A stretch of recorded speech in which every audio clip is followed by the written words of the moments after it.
You forgave them. Not once, not twice, but again and again. You chose understanding over ego, patience over pride, loyalty over reaction, and somehow, after all that grace, they started treating you worse. Less respect, less effort, more audacity. It doesn't make sense, does it? Forgiveness is supposed to restore connection. It's supposed to strengthen bonds. It's supposed to show maturity. So why does it sometimes produce the opposite effect? Why do some people begin to disrespect you after you forgive them? Tonight, we're breaking down the uncomfortable psychology behind this pattern. Not to turn you cold, not to make you bitter, but to make you aware. Because forgiveness without boundaries isn't kindness.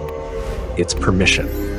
And once you understand the psychological shift that happens after repeated forgiveness, you'll never confuse tolerance with strength again. Stay with me. This one will change how you move. The first truth is harsh. Forgiveness removes consequences, and consequences are what maintain behavioral limits. When someone hurts you and you forgive them without altering access, behavior, or expectations, their brain registers something very specific. The cost wasn't high. Human behavior is shaped by reinforcement. If an action produces minimal loss, it becomes easier to repeat. You may see forgiveness as emotional maturity, but to someone with weak accountability, it can signal tolerance. If disrespect doesn't threaten the connection, it loses weight. And when weight disappears, restraint disappears. This doesn't mean forgiveness is wrong. It means forgiveness without recalibration changes the power dynamic. There's another psychological layer most people ignore. Perceived value shifts when someone believes they've secured you. The more certain someone is that you won't leave, the less cautious they become. Uncertainty creates effort. Certainty creates comfort. And comfort, when unmanaged, can turn into complacency. If you forgive quickly and repeatedly, especially without visible emotional impact, the other person may unconsciously downgrade the perceived risk of losing you. And perceived risk directly influences respect. It's not logical, it's psychological. People instinctively protect what feels at risk. If losing you no longer feels like a possibility, the instinct to protect the connection weakens. Now here's something deeper. When you forgive someone who hasn't fully confronted their behavior, you absorb the emotional processing for both of you. You reflect, you regulate, you rationalize. They don't. So while you grow from the conflict, they escape it. And what escapes reflection repeats itself. If someone never sits with the discomfort of almost losing you, never feels the full weight of your withdrawal, they don't internalize the lesson. They internalize the escape. And over time, that escape turns into entitlement. They begin to expect forgiveness instead of earning reconciliation. Another reason disrespect increases after forgiveness is psychological hierarchy. Every relationship has an invisible power balance. When one person consistently absorbs damage and restores peace, they unintentionally position themselves as the emotional stabilizer. Stabilizers are essential, but they are also often taken for granted. If you're always the one de-escalating, always understanding, always forgiving, you train the other person to see you as the emotional safety net. Safety nets are leaned on, rarely admired. Respect requires a subtle tension.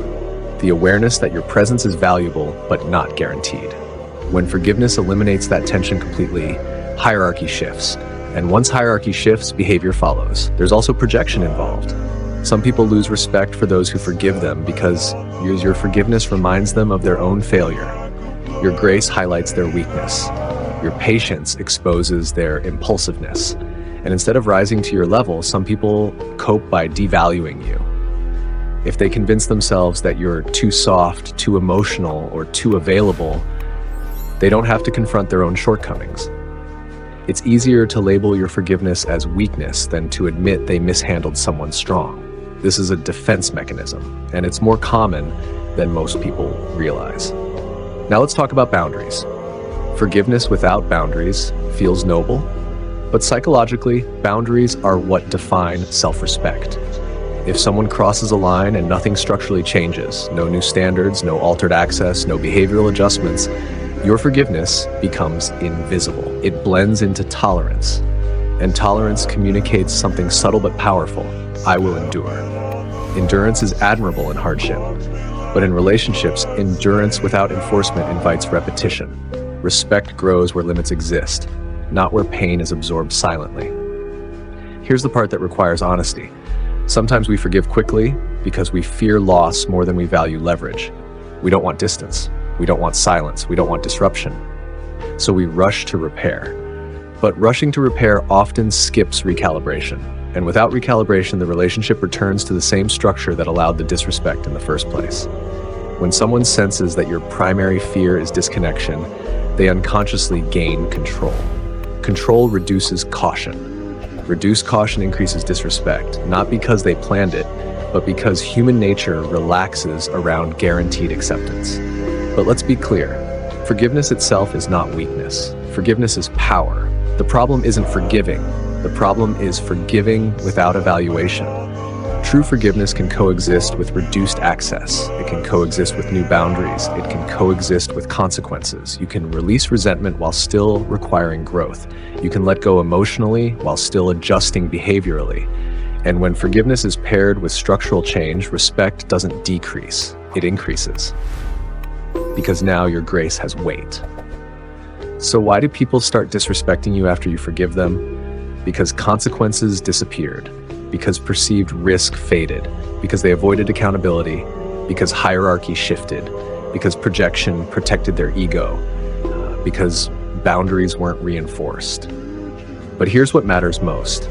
You don't have to become cold to maintain respect. You don't have to hold grudges. You don't have to punish. You simply have to recalibrate. Forgive, but adjust access. Forgive, but redefine standards.